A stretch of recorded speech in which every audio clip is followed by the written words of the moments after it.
اللہ علیہ وسلم قال بكل شعرة من الصبوف حسنة او كما قال صلی اللہ علیہ وسلم۔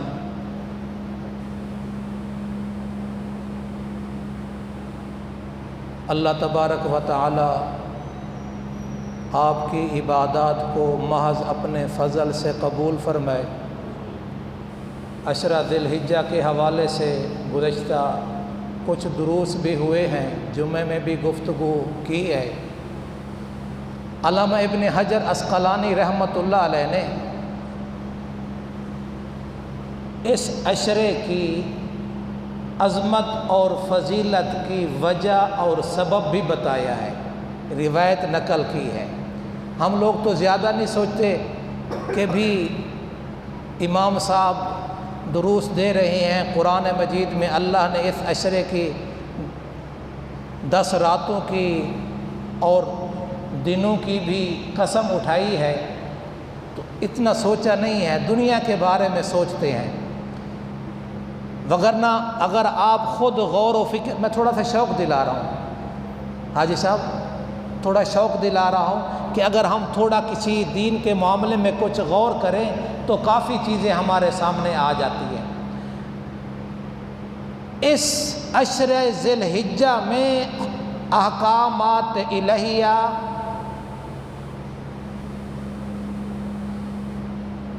اس 10 دنوں میں جمع ہو جاتے ہیں۔ بالفاظ ذکر ارکان اسلام صرف انہی 10 دنوں میں جمع ہوتی ہیں، نہ اس سے پہلے ہوتے ہیں نہ اس کے بعد ہوتے ہیں۔ سبحان اللہ تو کہہ دو۔ ارکان اسلام: نماز 12 مہینے، روزہ 1 مہینہ جو گزر چکا ہے رمضان المبارک کا، اور تیسرے نمبر پہ کیا ہے؟ زکوٰۃ سارا سال چل سکتی ہے، صدقہ سارا سال چل سکتا ہے، روزے بھی۔ لیکن اس عشرے کے اندر 2 عبادتیں اور اس میں شامل ہو جاتی ہیں، ایک حج ہے، دوسرا قربانی ہے۔ اور بالخصوص حج ارکان اسلام کا ایک رکن ہے، یہ صرف اور صرف انہی دنوں میں ہوتا ہے، عشرہ ذی الحجہ میں ہوتا ہے، اس سے نہ پہلے ہوتا ہے نہ اس کے بعد ہوتا ہے۔ تو اس لیے اس کو اتنی اہمیت اور عظمت دی گئی ہے۔ تو بہرحال صحابہ رضوان اللہ تعالی علیہم اجمعین نے ایک سوال کیا تھا، اس سوال سے یہ بات بھی سامنے آ گئی۔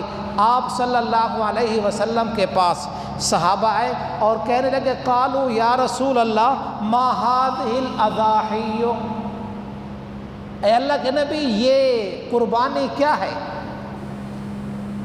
یہ جانور کی گردن پہ چھری چلانا یہ کیا ہے؟ صحابہ پوچھ رہے ہیں کیا ہے، یعنی اس کی عظمت اور اہمیت کیا ہے، فضیلت کیا ہے۔ منکرین احادیث نے تو کچھ اور بھی پکڑنے شروع کر دی ہیں، لیکن آپ صلی اللہ علیہ وسلم نے صحابہ کا سوال سنا تو صحابہ کے سوال میں جو جواب دیا وہ ذرا سننے کی بات ہے۔ آپ صلی اللہ علیہ وسلم نے فرمایا، قال سنت ابیکم ابراہیم، یہ تمہارے بابا ابراہیم علیہ السلام کی سنت ہے۔ آپ نے قرآن مجید پڑھتے ہوئے یہ دیکھا ہوگا، پڑھا ہوگا، سنا ہوگا کہ بعض رسمیہ کام، کفریہ کام، شرکیہ کام جب آباء و اجداد سے چلے آ رہی ہوتی ہے نا، تو ان کی اولاد اس پر چلنے میں فخر محسوس کرتی ہے۔